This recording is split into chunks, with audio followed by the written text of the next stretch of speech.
Let's dive into one of the most complicated relationships of our time, the one between artificial intelligence and our own personal privacy. And this isn't just some abstract tech issue. It's a quiet, powerful force that's actually reshaping our lives every single day. Wow. That quote really sets the tone, doesn't it? It suggests that this thing we've always seen as a basic right, the freedom to just be alone with our thoughts, well, that it's becoming more of a fantasy in our super connected world. And that really brings us to the core question we're tackling here. On one hand, we're told AI can protect us, but then we hear these horror stories about its potential for intrusion. So, which one is it? Is it our loyal guardian watching over us, or is it something way more sinister? Really, the best way to wrap your head around this is to think of AI as a double-edged sword. It's this incredibly powerful tool that can swing in two completely opposite directions. It can build a fortress around our most private information, or it can tear down the walls for everyone to see. So here you have it, the two faces of AI. On one side, it's the guardian, fortifying our digital lives. But on the other, it's the trespasser, with this just bottomless appetite for our personal data. Let's start with the good news and look at the guardian side first. So, how exactly does AI play the role of guardian? I mean, it's not just a nice idea. AI gives us some incredibly powerful and frankly practical tools that are working quietly in the background to keep us safe. Think of these as different layers of an AI-powered shield. One layer might be super strong encryption, making your data basically unreadable to anyone else. Another is constantly scanning for threats in real time. A third learns your personal digital habits so it can instantly spot if something's off. AI can even do things like anonymize data by adding noise so that your specific identity gets lost in the crowd.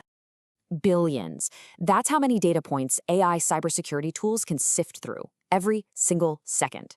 It's this insane speed that lets AI spot and shut down threats way faster than any human ever could, preventing huge data breaches before they even happen.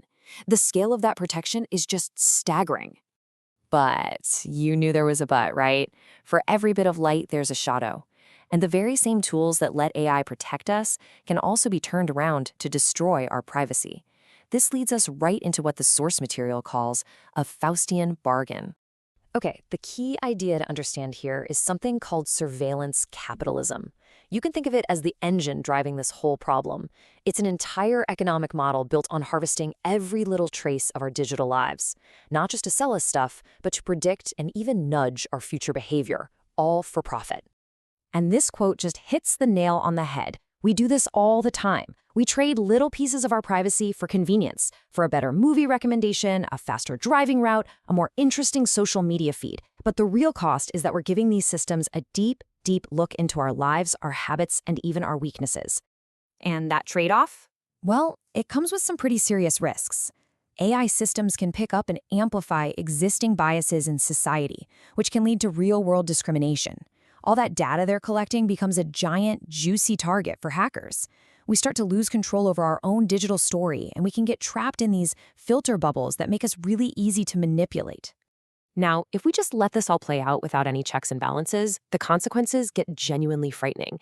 We're not just talking about privacy invasions anymore.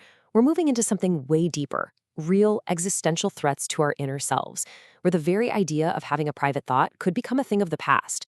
First up, the potential for total surveillance states. With AI, it's possible for governments or corporations to monitor literally every part of our lives, from where we walk to who we talk to. And that creates this chilling culture of fear where just fitting in becomes the safest way to live. Second, there's the slow erosion of our own free will. I mean, think about it. When an AI can constantly predict and nudge your choices with perfectly personalized content, do your decisions even feel like your own anymore? That sense of self, of making your own path, it could just fade away, guided by an algorithm. And third, you have the very real possibility of social credit systems. Imagine a world where an AI gives you a score based on your behavior, what you buy, who you're friends with. And that score could decide if you get a job, a loan, or even just basic services. It's a system designed to enforce total conformity. Okay, I know that all sounds incredibly bleak, but the story isn't written yet. We're standing at a crossroads right now, and we have to choose our path. The source material frames this choice beautifully. Are we going to treat AI like a fire that just consumes everything, or like a mirror we can use for reflection?